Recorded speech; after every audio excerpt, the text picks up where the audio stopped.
यह कहानी 12वीं शताब्दी के भारत की है, जब देश छोटे छोटे राज्यों में बंटा हुआ था।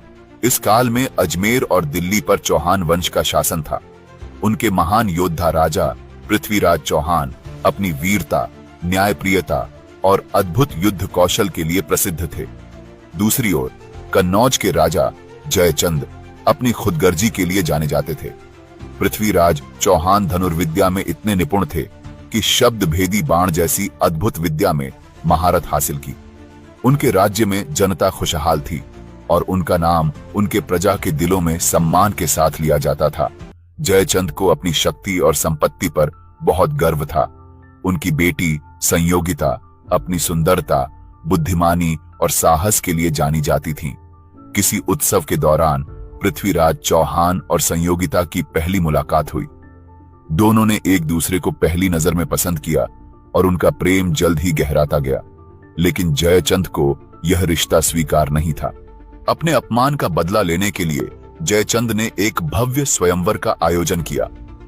उन्होंने भारत के सभी बड़े राजाओं को निमंत्रण भेजा, लेकिन पृथ्वीराज चौहान को नहीं बुलाया। इसके बजाय द्वार पर पृथ्वीराज चौहान की मूर्ति लगवाकर उनका उपहास किया। लेकिन संयोगिता ने सभी के सामने साहस दिखाते हुए पृथ्वीराज चौहान की मूर्ति को माला पहनाई, यह संकेत देते हुए कि उनका हृदय पहले से ही पृथ्वीराज चौहान को समर्पित है। जयचंद का क्रोध चरम पर पहुंच गया, लेकिन इसी बीच पृथ्वीराज चौहान ने अपने साथियों के साथ कन्नौज पर धावा बोल दिया और संयोगिता को लेकर वह अजमेर वापस लौटे। इसी समय उत्तर भारत पर कब्जा करने की मंशा से मोहम्मद गौरी ने आक्रमण करना शुरू किया। 1191 से कुछ समय पहले मोहम्मद घोरी की सेना ने तबरहिंद, आज का बठिंडा, के किले पर कब्जा कर लिया, जो चौहान साम्राज्य के नियंत्रण में था। जब मोहम्मद घोरी तबरहिंद से निकलने की तैयारी कर रहा था, तो उसे पृथ्वीराज चौहान की सेना के आने की खबर मिली।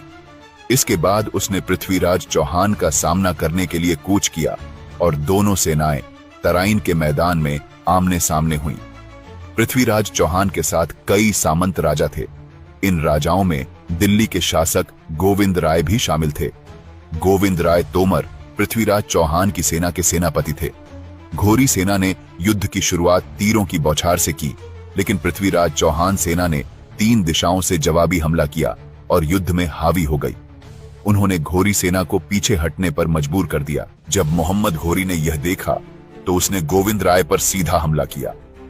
घोरी ने भाले से गोविंद राय के मुंह पर वार किया, जिससे उनके 2 दांत टूट गए। गोविंद राय ने